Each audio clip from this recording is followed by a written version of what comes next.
Hindi po matututulan at lalong hindi po mapapasinungalingan ng gobyernong ngagba ni Marcos Jr. ang katotohanan na napakaraming Pilipino na po ang sobrang nadismaya sa ikinasang investigasyon ng manumalyang flood control projects na ayon sa ilan nating mga kababayan, simula po ng questionableng pagtanggal kay Senator Marcoleta bilang chairman ng Senate Blue Ribbon Committee ay biglaang nagkagulo-gulo na ang direksyon at para umanong hindi na natin makikita lalong-lalo na sa marami sa ating mga kababayan kung saan papatungo yung isinasagawang investigasyon ng nasabing committee na pinangungunahan sa kamay ni Soto at Lacson. Para umanong unti-unting lumulubog sa kumunoy ang katotohanan at nawawala na ng pag-asa ang taong bayan kung may mananagot pa ba o may maipapakulong pa ba na malalaking isda o mastermind na talagang tunay na sangkot at punot dulo sa flood control scandal na bilyong-bilyong perang binulsa mula sa pera at tax ng taong bayan. Kaya't sigaw at panawagan ng maraming Pilipino, ibalik na po kaagad si Senator Rodante Marcoleta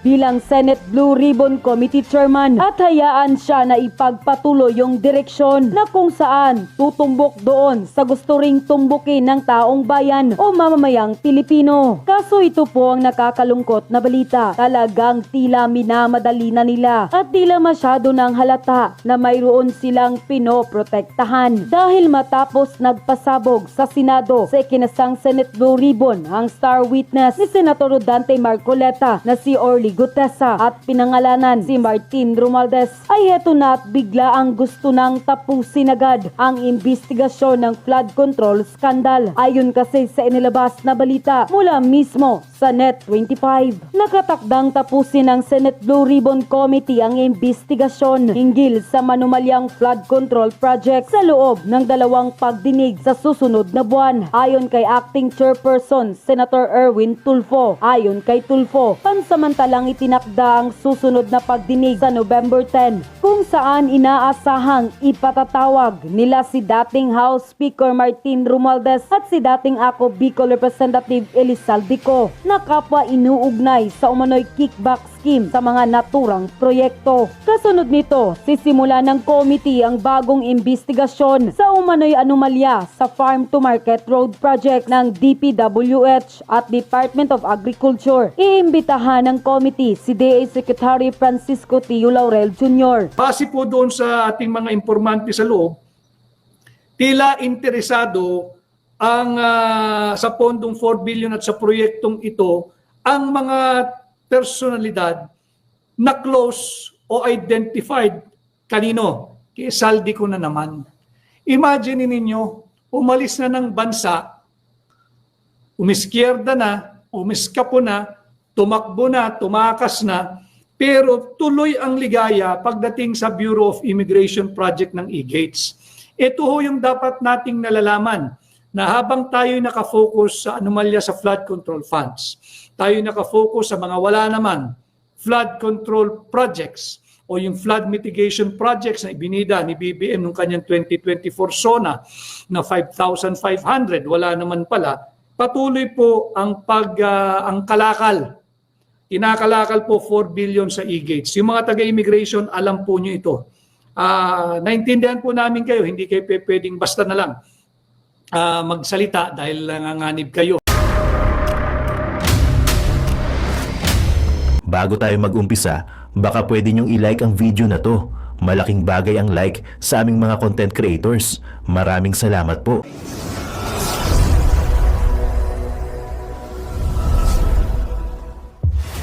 Yung Independent Commission on Infrastructure. Wala naman pong ngipin yan, wala pong karapatan o wala pong power yan o kapangyarihan na mag-prosecute. Lahat po ng ginagawa nila essentially ay fact-finding lamang. At lahat po ng kanilang findings, duplication nga po, redundancy nga po ito eh. Lahat po ng magiging findings ng ICI, hindi po binding yan sa gobyerno, hindi po binding yan sa Department of Justice, hindi po binding yan sa Office of the Ombudsman. Bakit? Recommendatory lang po yan at the most. At most recommendatory lang po yan. Kung ano man po ang maging findings nila, kung merong mang totoong findings, yan po ay re-revisahin pa ng Office of the Ombudsman kung ang direksyon ay papunta sa Sandigan Bayan. Kung hindi naman po ay sa Department of Justice, re-revisahin din po yan bago sampahan sa mga kaukulang korte, Regional Trial Court. So, yung ICI ho, kaya po sinasabi natin ang ating pamagat, tarangkahan ng palasyo, na hinto po ang Blue Ribbon hearing sa Senado doon sa affidavit ni Robert Bernardo. Hindi po natin lulubayan yon sapagkat malinaw po doon na may pananagutan yung Yusek Trigib Olaybar ng Department of Education. Nag-leave na daw po ito sa kanyang posisyon, subalit hindi po nangangahulugan na hindi na siya dapat imbestigahan at ipatawag sa Senado. Over the weekend, mga kababayan, alam ko na susubaybayan din ninyo na ang direksyon daw po ng Blue Ribbon pag ito ay muling nag-convene, hindi na po patungkol sa flood control funds at hindi na po sa flood control funds anomaly. Hindi na po yung flood control projects at hindi na po yung flood control funds anomaly. Ang tutunguhin na raw po nila yung farm to market road. Babalik lang po natin para nasa tamang giya po tayo at tamang konteksto. Huwag po natin kakalimutan kung ano yung ginawa nila doon sa pagdinig ng kaso nung Alice Guo, yung mayor po ng Bamban. Sinasabi po nila na kaya napakahaba nung pagdinig dyan sa kaso nung Alice Guo dahil daw po si Alice Guo ay isang threat to national security. Maaari sapagkat na peke niya yung kanyang mga papeles at yung kanyang birth certificate, nagawa niya at napalabas niya na siya ay Pilipino, ang katotohanan ay hindi naman pala. So maaari, ibigay ho natin sa kanila yan. Subalit, Alice Guo, isang individual, masasabi nating pribado, although siya ay mayor din naman ng Bamban. Higit pong malaki yung ginagawang kasalukuyang pagdinig ng Blue Ribbon Committee patungkol nga po sa flood control funds anomaly at flood control projects anomaly, pati na yung ghost projects. Higit pong mas malaking issue ito kesa sa nationality kung paano niya na-acquire yung kanyang illegal Filipino citizenship ni Alice Guo. Yung kay Alice Guo po ay tumakbo ng ilang buwan, maaring 6 na buwan hanggang 1 taon. Please feel free to message to correct me if I am wrong. Pero hindi naman maaari nasasabihin ng bagong pamunuan ng Blue Ribbon Committee na last 2 hearings na lamang daw yung gagawin ng Blue Ribbon. Kaya po tayo ay ilalagay natin sa konteksto, sadya pong kitang-kita, pati ang ICI, kitang-kita ang cover-up. Nasa tarangkahan na po ng Malacanang. And suddenly, the Blue Ribbon, the incoming chairman, kung hindi pa siya nanunumpa as chairman ng Blue Ribbon, will suddenly pull the plug. Papatayin mo yung pagdinig ng Blue Ribbon. Madami pa pong nakabinbin. Puntahan po muna natin yung ICI. Yung ICI, pinatawag kanina si dating speaker, si Congressman Martin Romualdez. At nagsaad nga na willing daw siyang ipahayag yung kanyang personal knowledge, yung nalalaman sa budget process, etc. Pwede ba nating paniwalaan yun during his term as speaker during the 19th Congress? Di bali na po yung 20th Congress, hindi pa po dumadaan sa kanya yung budget dahil siya nga po ay essentially pinagbitiw na ng Malacanang bilang speaker. Pero dapat natin siyang panagutin doon sa 2023, 24, and 2025 unconstitutional, illegal, immoral, invalid national budget. Kaya po tayo babalik dyan, yung ICI naman ho mga kababayan, alam ko hong matatalino Pilipino na kahit anong ipapakain sa ating kasinungalingan, hindi na po ninyo bibilin yan, hindi na po tayo magpapabudol. Yung ICI, simplify the investigation. Bakit mo unang ipatatawag yung pinagdududahang isa sa ulo ng korupsyon, si Martin Romualdez? Ipatawag ninyo si SunWest Construction and Development Corporation. Nabanggit po ito kanina, na bahagi din sila doon sa maanumalyang laptop deal ng Department of Education. Imagine niyo kung ano tinatawid nito Hindi lang ito infrastruktura, hindi lang ito flood control funds, hindi lang ito flood control programs or projects. Tumatawid din po ito pati sa Department of Education. No wonder even the Education Commission 2 ng Kongreso, napatunayan nila na halos lahat nga po, hindi ba, ng ating grade 4 students ay hindi daw po dapat grade 4. Pagkat sila'y mangmang at walang sapat na kaalaman. Nandyan po yan sa report. At halos lahat daw po ng grade 4 students ay dapat grade 1 lamang. Hindi po nakakagulat kung pinasok na po ni SunWest pati yung deal ng DepEd sa laptop. So kung totoo itong si ICI, ipatawag ninyo si SunWest or si Highton. But alam mo ninyo kasi, wala ho ako. Personally, you do not have to agree with me. But I personally, I have no expectation, I have no reliance whatsoever on the ICI. Why? Wala pong power yan, walang poder yan, walang kapangyarihan yan. Wala mang imbitasyon, wala man lang kapangyarihan yan na mag-issue ng subpoena. Walang kapangyarihan yan na mag-cite ng kahit na sino in contempt. Hindi po maaari eh. Hindi naman po dumaan sa Kongreso, hindi naman po isang legislative process yung pagtatatag dyan sa ICI. Katunayan, wala nga pong pondo yan eh. Hindi ko alam kung saan kukuha ng pang-araw-araw na gastusin lahat ng nai-involve dyan sa ICI. Maaring sabihin nila, we are doing this for the love of our country, for the love of the Filipino people. Fine. But patawag nyo nga yung SunWest Construction and Development Corporation. Sige nga. Ipatawag nyo nga yung Highton Construction and Development Corporation. Sige nga. Ipatawag nyo nga kung talagang totoo kayo, si Governor Chavit Singson na who's been conducting and giving interviews left and right at pinapahayag niya yung kanyang nalalaman. Babalik po tayo dito sa tarangkahan ng palasyo. Dito po sa affidavit ni dating DPWH Yusek Robert Bernardo. Huwag po nating tigilan ito sapagkat there are 7 paragraphs sa kanyang affidavit. Kay Robert Bernardo, para lang po ipapakita natin uli. Huwag po ninyong kalilimutan na meron pa po tayong ongoing Blue Ribbon Committee hearing. Kinakailangan patuloy tayong mag-assert bilang Pilipino na dapat wag itigil ang Blue Ribbon. Ang dami pa pong mga katanungan dito. Kagaya na lamang nung pagtatanong pa dapat kay dating retired Marine Sergeant Orly Gutesa, di ba? Napakatapang yung pahayag ni former Marine Sergeant Orly Guzeta. Orly Guzeta. Hindi pa po tapos ang pagtatanong sa kanya. Siniraan yung tao na wala namang interest dito, hindi involved, kundi malapot lang yung kanyang pagiging Pilipino at pagmamahal sa bansa. Dapat ibalik yan diyan sa Blue Ribbon at muli pang tanungin, usisain at hayaan. Ang mga iba pang katulad niya o kasama niyang security officers o katropa niya o kabaro niya, mga dating Marine din siguro, hindi ba, na magpahayag ng kanilang nalalaman to corroborate yung forthright na pahayag ni Sergeant Orly Guzeta. I got his name right this time, si Sergeant Orly Guzeta. So nasa tarangkahan na po ng palasyo. Bakit? Hindi po tayo dapat pumayag na hindi ipatatawag yung Undersecretary Trigiv Olaybar.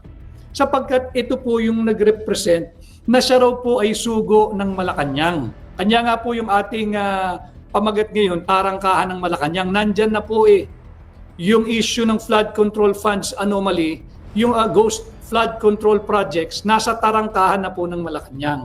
Ano ang patunay? Yung sinumpaang affidavit ni former DPWH Yusek Robert Bernardo. Dumaan po ito sa dating Justice Secretary na ngayon ay Ombudsman na. Dumaan ito, magkatabi sila Hindi inedit yung Yusek Trigiv Olaybar of DepEd. Napakahalaga po nito. Ito po talaga, slam dunk na po ito, slam dunk testimony po ito ni Yusek Robert Bernardo. Nakalagay dito, inilako nung Yusek Olaybar yung 2.85 billion worth ng infrastructure projects. Tangan-tangan ang kanyang umano'y authority from the office of the Executive Secretary. To be fair, maaring walang kinalaman ang tanggapan ng Office of the Executive Secretary. Kaya marapat lamang na talagang dapat magpatuloy ang Blue Ribbon. Isa lang itong si Yusek Trigib Olaybar at tanungin, anong otoridad mo? Nakalad ka rin ang Office of the Executive Secretary kung wala ka talagang authority. At kung meron naman, sino ang kausap mo sa Office of the Executive Secretary? Bakit ang tapang-tapang ng apog mo na sabihin na ikaw ay kumakatawan sa Malacanang? Hindi nga po sa Department of Education kung saan siya ay kasalukuyang Yusek na nag-leave lamang. Makikita po ninyo yung trahedya na nangyayari dito sa anomalya at investigasyon ng flood control programs. Lahat po ng nasasabit ay nagli-leave. Meron nga po nag-leave na po ng bansa Si Saldico lumayas na po ng bansa. Pag-uusapan din po natin yung mga posibleng ikaso diyan sa mamang yan, Pero katangi-tangi yung Yusek Olaybar. Pag-isipan po niyo ito, lagay natin sa tamang konteksto. Yung kanyang natanggap na listahan ng proyekto worth 2.85 billion dahil ang tangan-tangan niya, ang kinaladkad niya, bata raw siya ng Malacanang, he represented himself as someone with authority from the Office of the Executive Secretary. At ang nais niyang pakialaman ay yung unprogrammed appropriations. Yung unprogrammed appropriations, alam mo ninyo, base sa Revised Administrative Code, yung unprogrammed appropriations, marirelease lamang po yan kapag inaprubahan ng Pangulo ng Republika ng Pilipinas. Subalit meron din silang anomalyang ginawa dito sa GAA. Yung GAA is a general law that is not supposed to amend any existing special laws. Kagaya ng Universal Healthcare Law, yung Sin Tax Law, yung Revised Administrative Code. Pero dito po sa GAA, binaypass po nila, sinord circuit nila ang proseso. Basta't inaprubahan ng DBM Secretary na si Amina Pangandaman, hindi na kinakailangan ng pahintulot ng Pangulo ng Republika ng Pilipinas. Tanong, dahil diyan sa amendment na nagaganap sa loob ng GAA, bawal po yun law students na nanonood, marami po yan, yung mga kapwa ko, abogado, kompanyero-kompanyera na nanonood, alam nyo to. A general law cannot amend. Bawal po yan, illegal po yan. A general law cannot amend a special law. Yung appropriations law, appropriations lang po yan. Usaping pananalapi o budget lamang po ng ating bansa yan. Hindi po yan pwedeng mag-amenda ng existing special law or special laws. Pero itong katangi-tangi yung budget ng 23, 24, and 25, inamend po nila yung Revised Administrative Code, inamend po nila yung Sin Tax Law, inamend po nila yung Universal Healthcare Law sapagkat naglagay sila ng provisions doon na tanging ang DBM lamang ang sole approving authority to release at pakialaman yung unprogrammed appropriations. Tanong, bakit napakalakas ni Trigib Olaybar sa DBM Secretary at yung kanyang hininging 2.85 billion listahan ng proyekto at yung 2.85 billion na halaga ay siya ring eksaktong halagang inaprubahan ng DBM. Ano nga po yung huli nating tanong, paano naluto yung sweetheart deal ng DBM Secretary Pangandaman at nitong Yusek ng DepEd na si Trigib Olaybar? Kailangan po nating usisain ito sapagkat pera po ng Pilipino ito. 2.85 billion pesos. At hindi po lumipas ang mahabang panahon, nag-release ang DBM ng Special Allotment Release Order na 2.85 billion. This is essentially a recap of what transpired during the Senate Blue Ribbon Committee hearing. Bago po nagbitiw si Ping Lacson bilang chairman nito at ipinasa sa bagong chairman na si Erwin Tulfo, na agad-agad dali-daling nagpasabi na last 2 minutes na lang daw, 2 hearings na lang. Abay, wag ho tayong papayag. Sapagkat ito'y harap-harapang panluloko po ito, harap-harapang pangbubudol. Nasa tarangkahan na ng Malacanang yung usapin ng korupsyon. Bigla-bigla pong ititigil. Ipapasa sa ICI. Ano po ang kapangyarihan ng ICI?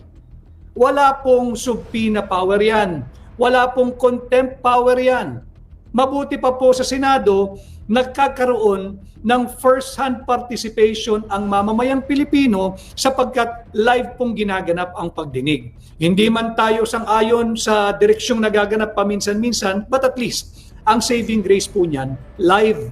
Napapanood natin, and I think in other forum, social media platform, pwede pa kayong mag-comment sa kanilang comment section or dun sa comment box. So doon, nagiging participative po yung ginagawang pagdinig. Yung ICI, lantarang cover up po ito. Lantarang cover up po ito. Linalaro po tayo nito. Huwag po tayong umasa ng kahit maliit na katarungan dito sa ICI. Wala po ito. Cover up po ito. Dapat ang pinatatawag dyan, patawag ninyo openly. Si Governor Chavit Singson, hindi kinakailangan niya ng closed door. Nagbibigay nga ng mga interviews left and right. Tarangkahan ng palasyo, nahinto po dito sa affidavit ni Yusek Bernardo. Bukod sa agad-agad na aprubahan yung 2.85 billion, na-receive po ng SARO, inirelease ni Mina Pangandaman, papunta po sa DPWH, talaga pong makapal ang muka nitong Yusek Trigib Olaybar. Sapagkat humirit po ito base dito sa sinumpaang salaysay ni Yusek Robert Bernardo ng 15%, 15% commitment. So you have to do the math. Ang laki po nun. Ang 15% po nito yung mga kalahating bilyong piso ang hiningi niyang commitment. At pinatunayan po ito ni Robert Bernardo na ilang ulit daw siyang nag-deliver. Ilang ulit siyang naghatid o dili kaya'y nag-utos ipahatid ang pera kay Yusek Olaybar, kundi po sa Magallanes sa Makati ay sa ibang lugar. Yan po'y dapat tanungin pa sa Blue Ribbon. Tarangkahan na po ng Malacanang yan. Malaman natin, meron bang otoridad yung Yusek Trigib Olaybar mula sa tanggapan ng Executive Secretary o kinaladkad lang niya ang tanggapan ng Office of the Executive Secretary o kinaladkad lang niya ang pangalan ng Malacanang sumisimbolo sa tanggapan ng Pangulo o sadyang meron siyang kapusta, meron siyang kasosyo, meron siyang karansaksyon sa loob ng Office of the Executive Secretary. Dahil kung meron, kinakailangan makubaran, kinakailangan pangalanan, kinakailangan panagutin kung ang hinihingi talaga natin ay transparency and accountability. Importanteng pag-usapan natin yan. Pangalawa, tarangkahan ng Malacanang. Sinasabi na po ilang ulit na nahinto po, hindi natin alam kung nakalimutan o sadyang hindi pinabasa o sadyang pinahinto yung paragraph 30 ng affidavit ni Diskaya. Yung paragraph 30 ng affidavit ni Diskaya, mahalaga po yun. Sinasabi po roon, binabanggit po doon sa paragraph 30, malinaw po, ipakikita ko lang uli kaya nga po yung ating pamagat ngayon, tarangkahan ng Malacanang. Paki-ano nyo na lang paki-screenshot ninyo. Wala po tayong mga volunteer staff ngayon, kaya mag-isa po tayo. Screenshot po nyo yan. Yan po yung mahiwagang paragraph 30 ng affidavit nung lalaking Diskaya, ni Ginoong Diskaya. At nakalagay dito, pinangalanan yung RD Ronel Tan. Dapat ipatawag yung Regional Director ng Region 1 na may sakop sa Ilocos Norte. Importante po yung kung ang hinahanap talaga natin ay katotohanan.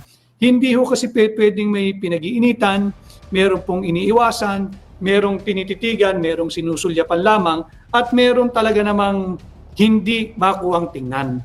Hindi po yan ang inaasahan ng sambayan ng Pilipino. Lumilindol na nga po sa iba't ibang panig ng Pilipinas. Kaya ulitin ko rin singit ko lang yung aking palaging panawagan. Bago pa po nagkaroon ng sunod-sunod na malalakas na lindol, akin na pong panawagan dahil inamin naman during the Senate Blue Ribbon Committee hearing ni Yusek Robert Bernardo at ni dating District Engineer Henry Alcantara, lahat po ng kontrata sa DPWH ay areglado na. Luto na. Meron nang talagang nanalo, merong kunyaring bidders, at meron na silang arrangement. Pati daw po ang public school buildings na inimplement ng DPWH. Mahalaga po, uulitin ko, bago pa mahuli ang lahat, ayokong mangyari, hindi sana mangyari, bago pa mangyari ang isang malakas na lindol, sa ating bansa, nangyari na sa Cebu, nangyari sa Davao, nangyari sa Baguio, malalakas po ito But bago pa mangyari yung ating kinakatakutan na the big one, inspeksyonin na po lahat ng public buildings, public infrastructures, roads and bridges, most especially public school buildings na merong kinalaman o dumaan sa DPWH. Dahil malamang po sa hindi, substandard yan. Inamin na po sa pagdinig ng Senate Blue Ribbon Committee hearing. Ngayon pa lamang kung kulang yung tao ng DPWH sa dami ng inyong sisiyasatin pagdating po sa structural integrity, gamitin ninyo ang Armed Forces of the Philippines Engineering Brigade. Hindi ko alam kung may engineering brigade din ang PNP. Gamitin ninyo, pagtulong-tulungan ninyo. Inspeksyonin ninyo yung structural integrity. Gumawa kayo ng isang masusi, thorough public audit of all public infrastructures, public buildings, most especially public school buildings. Hindi po walang basihan yung ating pangamba, agam-agam at takot. Dahil din po doon sa EDCOM2 report, dyan po ginawa yan sa House of Representatives, sinabi rin po ng EDCOM2 report na sa 10 public school buildings, 3 lamang daw po ang dapat pang patuloy na gamitin at pakinabangan. Yung 7 raw po, in every 10 public school buildings, wala na. It's either dapat nang i-condemn, lumang-luma na, dapat nang i-repair at hindi na dapat gamitin. Let us not wait for that tragedy to happen. Mga kababayan, may mga social media po kayo, magbato rin po kayo ng inyong mga komento. Kalampagin natin yung namumuno po ngayon sa DPWH, si Secretary Vince Dizon. At yung military, nandyan po yung AFP Engineering Brigade, utilize po dapat yan, inspeksyonin. Primarily, dahil hindi ba yung kinakatakutang the big one, pag hinagip daw po tayo dito sa NCR, napakarami yung agad-agad na magiging biktima ng sakunang yan. Dapat to gumawa na ng agaran, thorough and honest to goodness audit on the public, the structural integrity of all public school buildings primarily, all bridges and roads na pinakialaman ng DPWH, pero syempre, hindi lang sila, pinakialaman ng mga makakating kamay na mambabatas na hindi na nabusog sa kanilang tongpats. Diba? So sana bantayan yan. At maganda yung comment ni Galaxy. Akala ko po tutuloy yung Amerika sa kalamidad na nagtayo ng EDCA site sa Pilipinas. Akala rin ng lahat. Kaya marami po talagang kasinungalingan. At lahat po ito ay nariyan na sa tarangkahan ng Malacanang. Pati yung sinasabi ni Galaxy. Di bang sinasabi for humanitarian and disaster relief operations ang pakay o layunin ng pagpapalaganap ng EDCA sites? Kagaya po ng ilang bahang bumisita sa Pilipinas.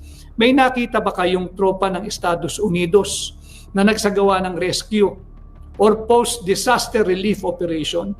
Dito po, seryoso, yung sa Cebu, yung sa rehiyon ng Davao, napakalakas na lindol. Meron din po ba na mga tropa ng Amerikano na nandiyan sa ground? So dito, maaaring handang tumulong yung tropang Amerikano pero nagkukulang yung pambansang pamahalaan. So yan, tama ka, Galaxy. Yan ay tahasang pangbubudol. Si Redmond 2.0 Mix, maraming salamat. At marami pong salamat. Sumubaybay po kayo rito sa ating munting programa. Tamang impormasyon po ang ating ibinibigay sa inyo. So yun nga po sa EDCOM2 report, sa 10 classrooms daw po ng public school buildings, 3 lamang ang dapat gamitin. Yung 7, i-discard na po yan. Huwag na raw pong gamitin, hindi na dapat gamitin, dapat nang i-condemn, dapat nang i-demolish, o dapat nang lisanin nung kung sino mang gumagamit. Seryoso po ito. Itong findings ng EDCOM2 in relation to this series of very, very powerful earthquakes that we have been experiencing. 8 na yatang sunod-sunod yan. To avert yung worst case scenario, dapat to ang pamahalaan kaysa gumastos kayo sa milyong-milyong piso sa trolls para i-discredit yung mga nagpapahayag ng saloobin ng mamamayang Pilipino, kagaya po ng ating pahina. Gastusan po ninyo yung pag-audit doon sa lahat ng public infrastructures, palengke, health center, ospital, public school buildings, lahat po yan, tulay, yan po ang paggastusan ninyo.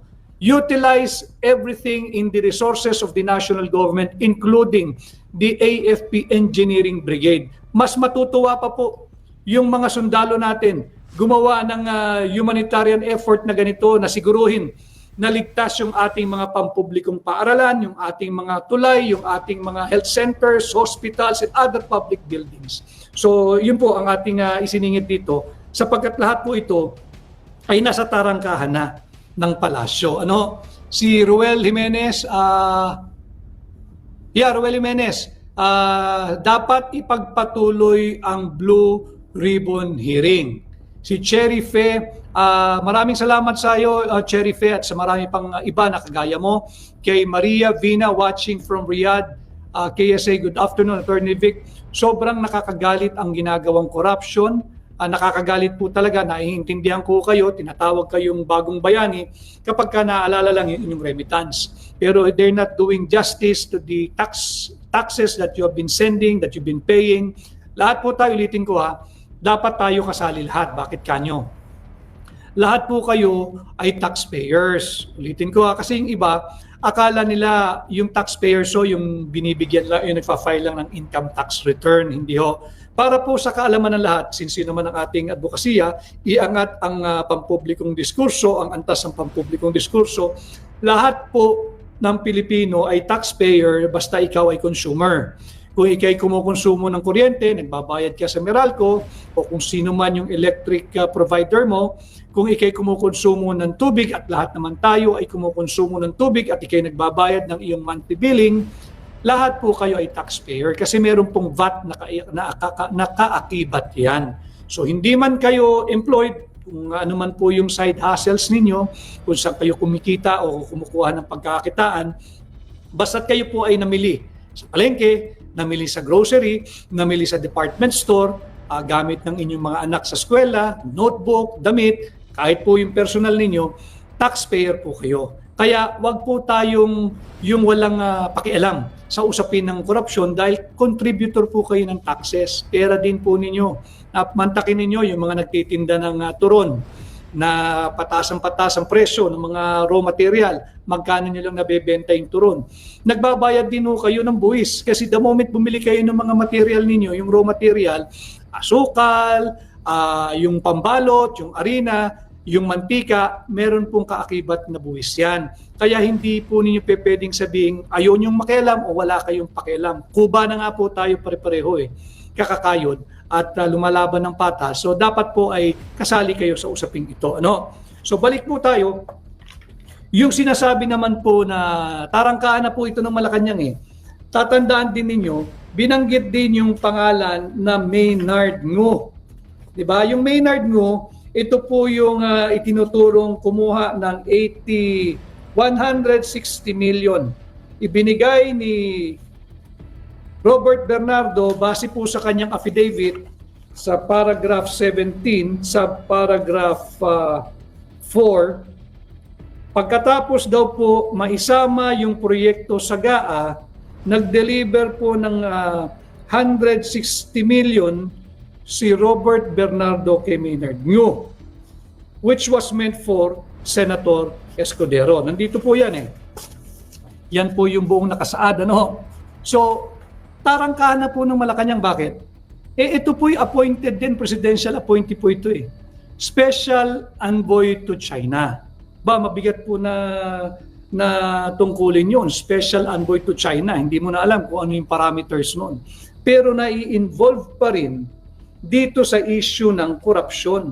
Dito sa DPWH funds na 800 million daw po yung worth ng proyekto, 20% ang hiningi ng Maynard Ngo, Special Envoy to China, 160 million pesos ang inabot ni Robert Bernardo kay Maynard Ngo. Tarangkahan na po ito ng Malacanang.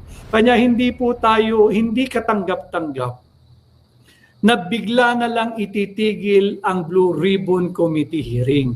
Dapat itong magpatuloy. Yung ICI, wala po tayong aasahan doon.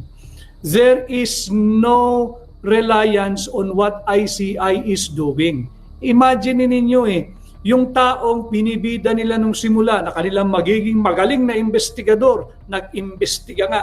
Anong ginawa? Siniraan si Mayor Benji Magalong. Di ba? Kaya lang, wisdom niya yun kung bakit siya sumali pa ron. Pero simulang-simula pa, kanya-kanyang pananaw. I respect his wisdom, I respect his judgment. Kung bakit niya tinanggap, siguro na-challenge din siya. And baka sakaling gusto niya talaga mag-imbestiga ng totoo. Ayan na nga, nung natutumbok na at papunta na diyan sa tarangkahan ng Malacanang, napag-initan na at sinabing wala naman siyang kapangyarihang mag-imbestiga. Advisor lang naman daw siya. Anyway, napaliwanag na ho yan ni Mayor Benji Magalong. So meron pong nakabinbin pang isa. Ito po'y sinabi rin ni Chavit Singson. Kaya nga dapat ang ipatawag din sa Senado, itong si Senador Erwin Tulfo, dapat ipatawag nito si Governor Chavit Singson.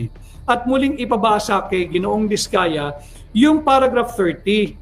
Since hindi pa po niya nababasa, ipakita ko na lang, screenshot ko po sa inyo dahil may relasyon po ito doon sa susunod nating ipapakita sa inyo na mga kontratista dyan po sa Region 1, specifically sa Ilocos Norte. May nagpadala po sa akin, kanina lamang, yung listahan. Kalalaki po nito Lahat po ito ay sa Ilocos Norte.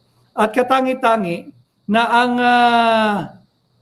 kontratista po rito ay yung St. Matthew General Contractor and Development Corporation, familiar.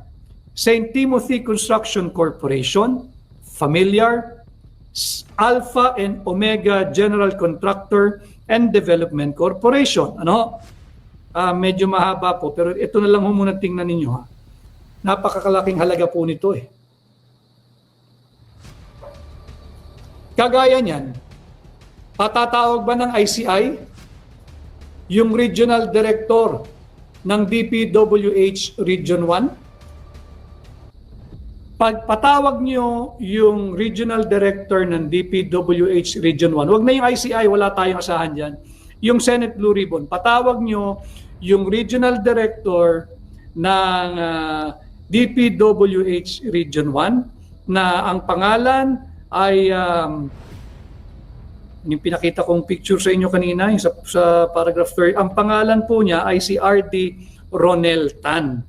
Yung Ronel Tan, ipatawag ninyo yung may-ari, nandyan naman yung may-ari ng construction company na Alpha and Omega, yung Diskaya Couple, yung St. Timothy Construction Corporation, yung St. Matthew General Contractor and Development Corporation, at ipatawag nyo rin si dating Governor Chavit Singson. Di ba? Para mabuo natin yung investigation. Ipatawag din, meron pa ang dami nito, kalalaki Ito pa yung isang batch.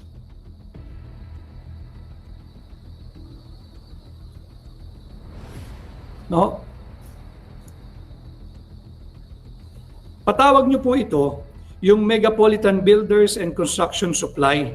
Yan ang dapat inaasahan ng mamamayang Pilipino sa muling pagbubukas at dapat muling buksan ang Senate Blue Ribbon Committee hearing upang magkaalaman yung talagang humihingi tayo ng transparency and accountability.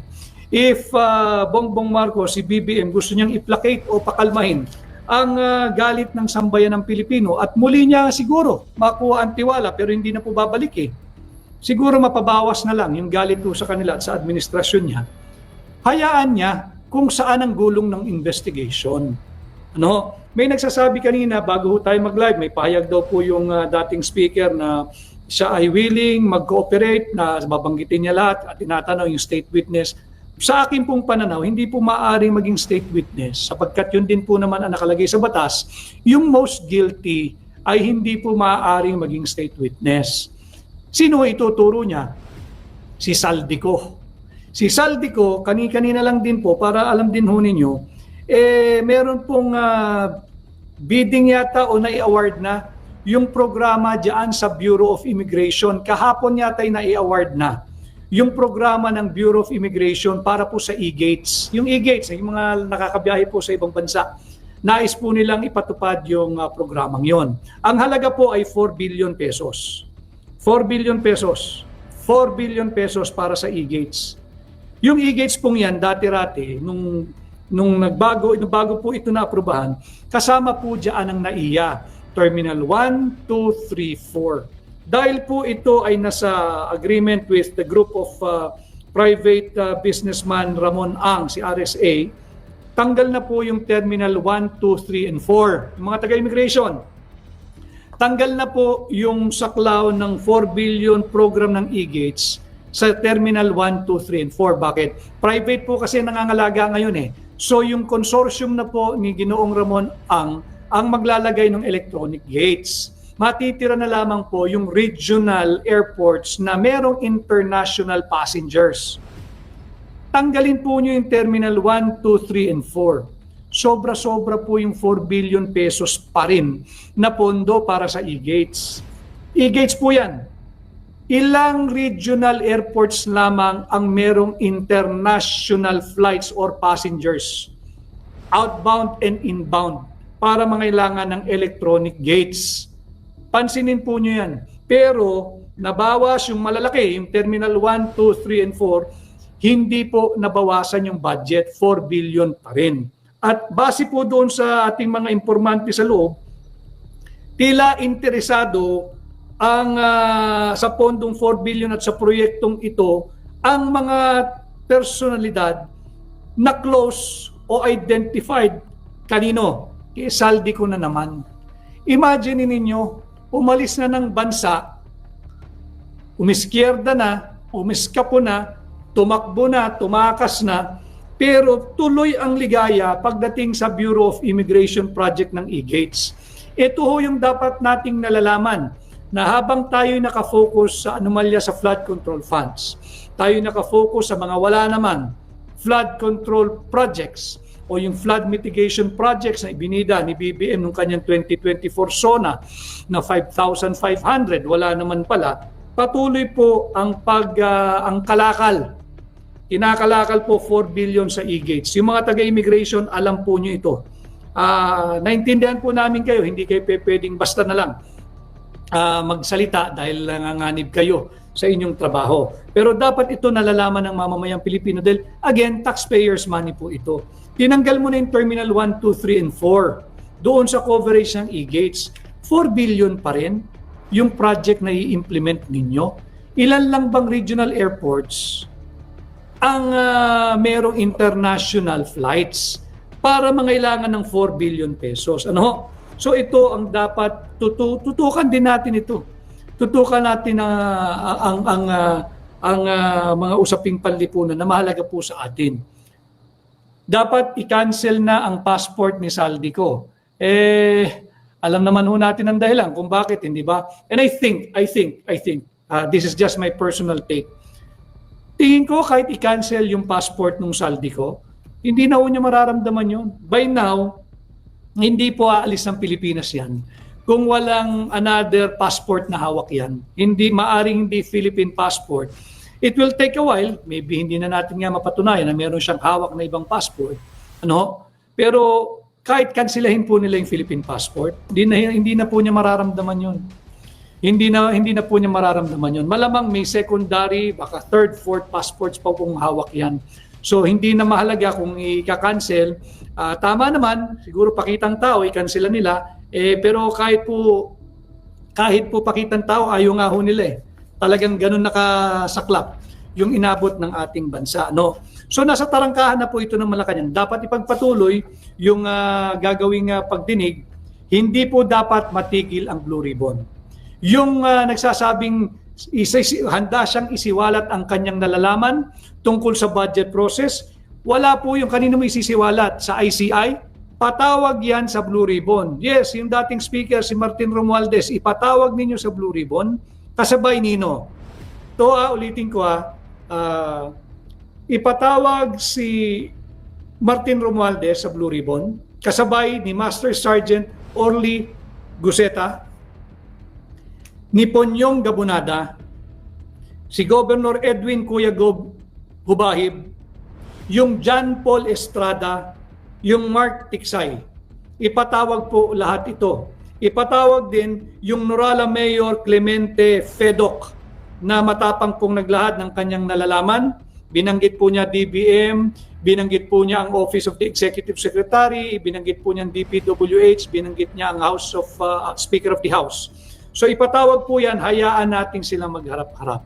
At muli, yung isa ko pa panukala, patawag po yung contingent ng the officers and men of the Philippine Coast Guard, yung 10, the officers and men of the Special Action Force, yung 10, yung officers and men ng PSPG, yung 6, na nagbigay security na malamang pinagbuhat din o pinagpantay ng mali-malitang pera na inutos ni Saldico na dalhin sa kanyang pamamahay at pagkatapos ay i-deliver doon sa iba't ibang address ni Martin Romualdez, pati yung bahay dyan sa tapat ng Malacanang, yung Aguado. So dapat po iyan ipatawag, ituloy yung ginagawang Senate Blue Ribbon dahil nasa tarangkahan na po tayo ng Malacanang. At anything less than yung talagang paghahanap ng katotohanan, talaga pong tuloy-tuloy tayong binubudol. Kaya po mahalaga na magpahayag po tayo, yung usapin pong ito ay hindi lamang para sa ating kinabukasan, hindi lamang po para sa hinaharap. Ayoko naman pong magmukhang hopeless na yung aking sasabihin, subalit usapang tapatan lamang. Wala po tayong pinag-uusapang kinabukasan kung hindi natin makukumpuni, kung hindi natin maayos, kung hindi natin maitutuwid ang kasalukuyan. Ama naming Diyos na makapangyarihan sa lahat, salamat po sa iyong pagmamahal na hindi nagmamaliw. Sa gitna ng kaguluhan sa aming bansa, turuan niyo po kaming magtiwala sa iyong hustisya at hindi sa hustisya ng tao. Linisin niyo po ang aming mga puso at ituro niyo po ang tamang daan ng katotohanan at pag-ibig. Tulungan niyo po kaming maging ilaw sa gitna ng dilim at ipakita sa mundo na may pag-asa pa sa pangalan ng aming Panginoon Hesus. Salamat po sa pag-ibig po ninyo at salamat sa pagdinig ng aming mga panalangin at iligtas niyo po kami. Sa pangalawa po ninyong pagparito at patawarin po kami sa lahat ng aming mga pagkukulang at pagkakasala sapagkat ito po ang aming samutiling sa matamis na pangalan ng aming Panginoon Hesus. Amen. Sa lumang silid, mag-isa kang tahimik. Walang kamera, palakpak ay wala na. Ngunit sa bawat pader ng bayang iniwan mo, may pangalan mong di na mabubura.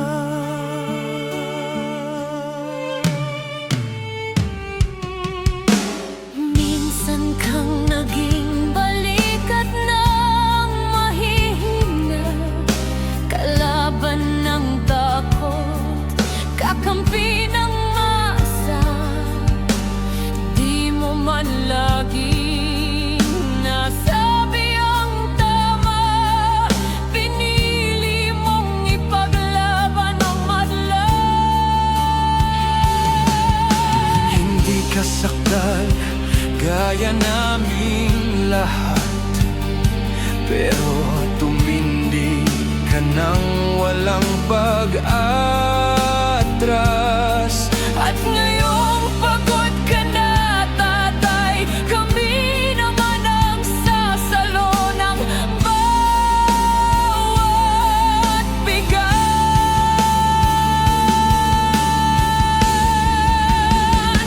Hanggang sa dulo, ikaw ay mahal. Kahit papagod na ang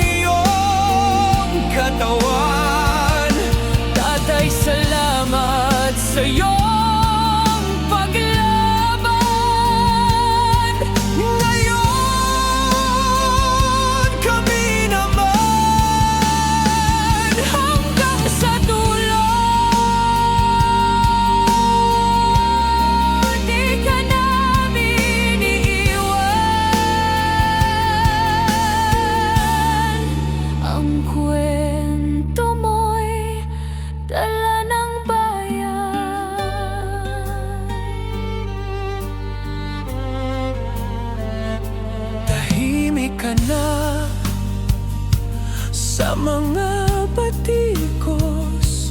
Wala nang tugon, wala nang galit, pero sa mata ng mga maralita, naroon pa rin ang tapat mong alaala.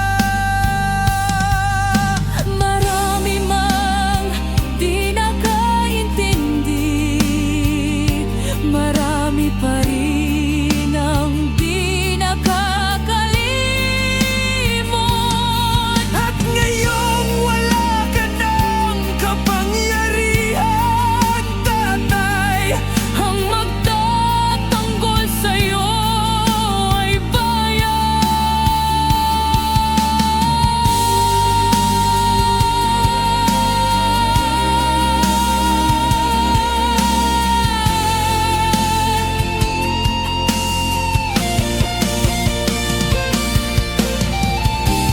hindi ka nag-iisa kahit ngayon.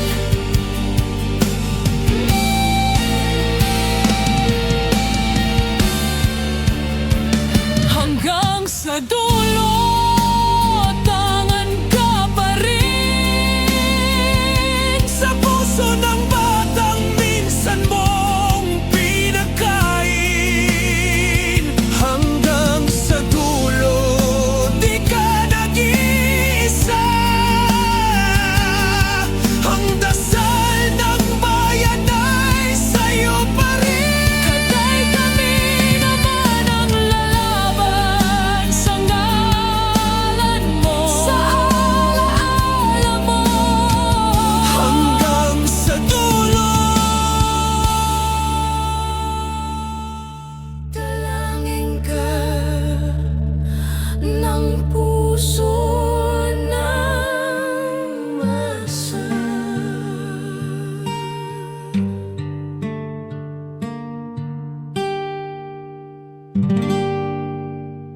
At yun na nga mga kababayan, ano na ang masasabi mo?